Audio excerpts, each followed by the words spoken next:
Auzubillahiminash-shaytanir-rajim. Bismillahir-rahmanir-rahim. Hello students, good morning to all of you. Hope so you are well and fine, and you are enjoying your vacations. Students, we are starting from the lecture of English grammar from class 5th. As you know that we are using the same book for the class 6.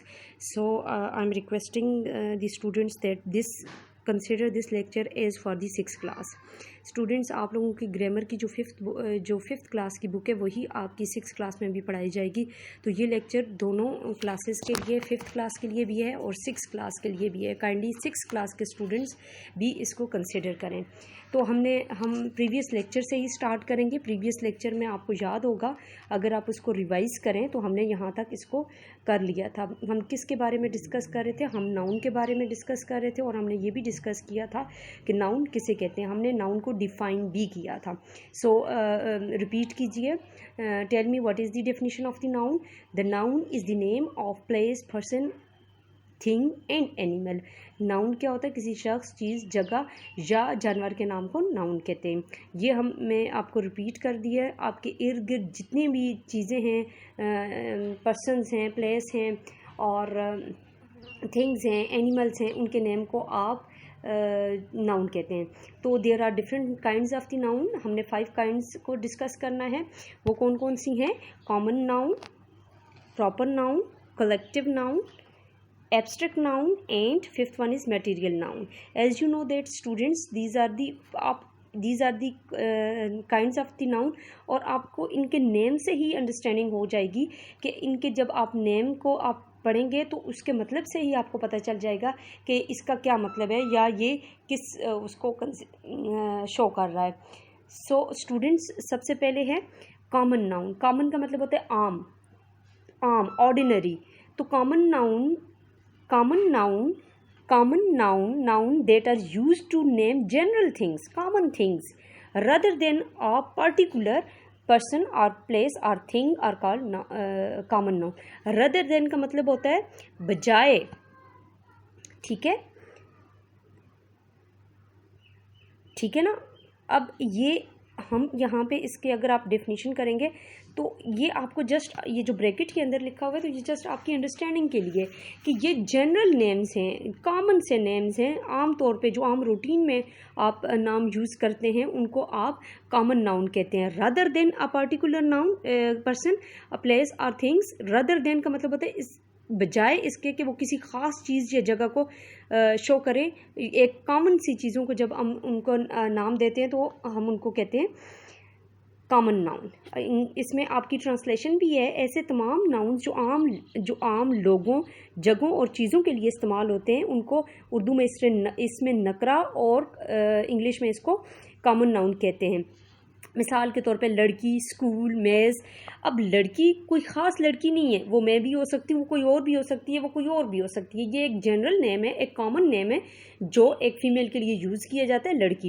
इसी तरीके से school, यहाँ पे कोई special school नहीं है. ये कोई भी स्कूल हो सकता है, XYZ कोई भी स्कूल हो सकता है. इसलिए ये कॉमनली यूज़ होता है कि स्कूल के लिए. तो ये कॉमन नाउन है. ये सारे के सारे कॉमन नाउन है.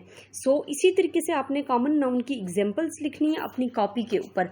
स्टूडेंट्स, आपने मार्जिन लाइंस लगानी है, ऊपर आपने डेट लिखनी है. से for example today is 17th June 2020 and here you have to write the day. This is Wednesday. Topic name is, आपने प्रीवियस वर्क होप से वो कंप्लीट कर लिया होगा जो हमने आपको होमवर्क दिया था. तो यहाँ पे आपने टॉपिक नेम लिखना है. What is the topic name? पहले पिछले काम में आपने नाउन के बारे में बताया था. आपने नाउन को डिफ़ाइन करना था और उसकी एग्जांपल्स लिखनी थी. होमवर्क होप सो आपने स्कूल से ले लिया होगा और जिसने वीडियो देखी है उसको अंडरस्टैंडिंग होगी कि क्या होमवर्क था. मैं उसको रिपीट नहीं करूँगी क्योंकि इस तरह वीडियो में हमारा टाइम ज़ाया हो जाता है. तो हम यहाँ पर लिखेंगे types of noun. Types of noun. 5 types of noun. There is number 1 is common noun. तो ये आपने इसी तरीके से हेडिंग देनी है, पेज नंबर भी आपने शो करना है। This is page number 4 of the grammar notebook, book, page number 4 of grammar book, ये आपने यहाँ पे मेंशन करना है। Now what you have to do, you have to write the definition of the common nouns from your book. This is just that you must have the written practice on your notebook. आपकी written practice भी हो जाएगी और आपको बार बार लिखने से चीज़ें आपके माइंड में सेव हो जाती हैं। याद रखना, जब अगर आपको कोई चीज़ याद ना हो रही हो तो उसको 2 से 3 दफ़ा लिख लें, और लिखने से ये होता है कि आपके जो कॉन्सेप्ट्स हैं वो मज़ीद क्लियर हो जाते हैं। तो इसीलिए हम ये काम आपको कॉपी पे करने के लिए कह रहे हैं। तो आपने क्या करना है, कॉमन नाउन की एटलीस्ट 10 एग्जाम्पल लिखनी है। कुछ मैं आपके लिए लिख लेती हूँ, जैसे है चेयर। चेयर जो है वो कॉमन नाउन है। टेबल जो है वो आल्सो ए कॉमन नाउन। अच्छा, अब आप मुझसे कहेंगे कि चेयर तो एक ही चेयर के लिए यूज़ होता है, तो ये नहीं। लेकिन चेयर्स की भी आगे टाइप्स होती हैं। रिवॉल्विंग चेयर्स होती है, रॉकिंग चेयर होती है, ऑफिस चेयर होती है, और सोफ़ा चेयर होती है। तो उसको हम एक स्पेसिफिक नेम नहीं दे रहे, बल्कि हमने कॉमनली लिख लिया है चेयर। तो इसी तरीके से टेबल है, तो टेबल में भी आगे डिफरेंट टाइप्स होती हैं, जैसे राउंड टेबल है, स्क्वायर टेबल है, डाइनिंग टेबल है, और मीटिंग टेबल है। तो ये सारी की सारी आपने ये, क्योंकि एक इसको ख़ास नेम नहीं दिया गया कि कौन सी टेबल है, तो एक कॉमनली नाम यूज़ किया गया है, इसलिए हम इसको टेबल कह देते हैं। तो इसलिए हम इसको कॉमन नाउन में रख लेते हैं। नाउ स्टूडेंट्स, और इसके अलावा आपके पास है एग्जांपल्स होनी चाहिए, जैसे shop. Shop, which one shop, this is not specify. कौन सी शॉप है नहीं पता हमें, बार्बर की शॉप है, मीट शॉप है, और इसके अलावा ग्रोसरी शॉप है, कौन सी शॉप है, ये हमने यहाँ पे एक ख़ास नाम नहीं दिया, बल्कि ये शॉप जो है वो एक कॉमन नाउन के नाम पे जाना जाता है। ठीक है, इसके अलावा है जैसे बॉय है, boy is also common name. Teacher है, teacher is also a common name. Which one teacher, that is not specify over here. Mathematics teacher है, इंग्लिश टीचर है, नाम टीचर का नहीं लिखा गया, इसलिए ये कॉमन नाउन में आएगा, क्योंकि ये कॉमनली चीज़ें यूज़ होती हैं। स्टूडेंट्स, इसी तरह की आपने 10 एग्जाम्पल्स लिखनी है। 10 एग्जाम्पल्स में से आपने थिंग्स के नेम भी लिखने हैं, ठीक है। इसके अलावा आपने लिखने हैं पर्सनस के नेम भी लिखने हैं, जैसे मैंने यहाँ पे बॉय लिख लिया, टीचर लिख लिया, तो आपने इसी तरह की एग्जाम्पल इसमें ऐड करनी है, और प्लेस के नेम भी लिखने हैं आपने। Now come towards the next kind of the noun, which is the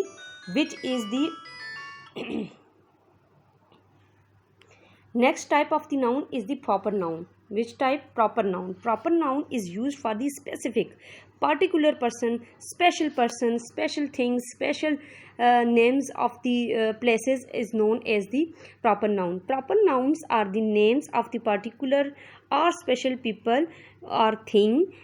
Proper noun are written with the capital letters at the beginning. For example, Holy Quran. Holy Quran is the only one book which is this Holy Quran is representative to the only one book. ये एक book को show कर रहा है जो कि ख़ास book है।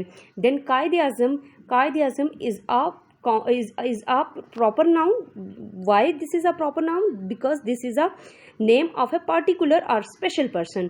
Then Minar-e-Pakistan is the name of a place, and this is also proper noun. Why this is proper noun? Because this is the name of a special place, ये एक ख़ास जगह का नाम है, ये आम तौर पे यूज़ नहीं हो सकती। मिसाल के तौर पे आप स्कूल को मीनार पाकिस्तान नहीं कह सकते, आप किसी आम आदमी को कायद आज़म नहीं कह सकते।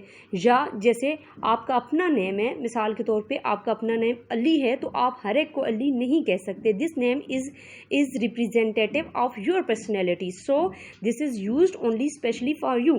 सो these are the special names which are written over here. And one thing that you must keep in your mind, that always these proper noun are started with the capital letters. हमेशा इनको capital letters से start किया जाता है। जैसे होली कुरान, कायद आज़म, मीनार पाकिस्तान, तो आपने देखा होगा कि इनके शुरू में, हर एक के शुरू में इसी तरीके से कैपिटल लेटर लिखा हुआ है। आपने क्या करना है कि प्रॉपर नाउन को भी यहाँ पे अपनी नीट नोटबुक पे लिखना है, और इसी तरीके से उसकी डेफिनेशन लिखनी है, और एटलीस्ट 10 एग्जांपल्स आपने इसकी भी करनी है, जो आपका होमवर्क है। Next is the collective noun. collective noun are the name of collection or the numbers or the group of things or animals. ये किसी ग्रुप को यूज़ करता है, रिप्रेजेंट करता है, नंबर्स को रिप्रेजेंट करता है, कलेक्शंस को रिप्रेजेंट करता है, यानी मजमूए को, किसी चीज़ की मजमूए को शो करता है, उसको हम क्या कहते हैं, collective noun. For example a team of player, ये जो टीम है ये किसी ग्रुप को रिप्रेजेंट कर लेता है. जैसे पैक ऑफ वॉल्स, वॉल्स का, भेड़ियों का हजूम, ये भी किसी स्पेसिफिक एक ग्रुप को रिप्रेजेंट करता है. बुकेट ऑफ रोजेज़, जैसे आप बुके देखते हैं, जो कलेक्शन ऑफ फ्लावर्स होती है उसको बुके कहते हैं. तो ये जो है ये सारी की सारी किसी ख़ास चीज़ को रिप्रेजेंट करते हैं. मिसाल के तौर पे ये जो बुके हैं वो यूज़ होता है फ्लावर्स के लिए. आप तो इसमें आप बुके ऑफ वॉल्स नहीं कह सकते, वो गलत होता है, क्योंकि ये रिप्रेजेंट करता है एक स्पेशल चीज़ को. रोज़ेज़ के लिए यूज़ होता है, फ्लावर्स के लिए यूज़ होता है, इसलिए ये यहाँ पे लिखा गया है. तो इसी तरीके से टीम ऑफ प्लेयर, तो ये प्लेयर्स के लिए एक स्पेसिफिक वर्ड यूज़ होता है, टीम. तो आप ये टीम जो है आप टीम ऑफ वॉल्स नहीं कह सकते. अगर आप टीम ऑफ वॉल्स कहेंगे तो वो गलत होगा. तो टीम जो है वो प्लेयर्स के एक स्पेसिफिक ग्रुप को रिप्रेजेंट करता है. तो इसीलिए ये इसको कलेक्टिव नाउन कहा जाता है. ये किसी के लिए इस्तेमाल होता है. होप सो स्टूडेंट्स, आज का लेक्चर आप लोगों ने एंजॉय किया होगा. बाकी रेस्ट ऑफ जो है एब्स्ट्रैक्ट नाउन और मटेरियल नाउन, ये हम आपको नेक्स्ट लेक्चर में बताएंगे. तब तक के लिए आपने ये काम अपना नीट नोटबुक पे करना है. तब तक के लिए थैंक यू वेरी मच. और अपनी जो है ये लेक्चर 5th और 6th दोनों क्लासेस के लिए अपना ढेर सारा ख्याल रखिएगा. और इस वीडियो को बार बार आप लोग देखें ताकि आपके कॉन्सेप्ट्स जो हैं वो क्लियर हो जाएं. Thank you very much. Bye bye.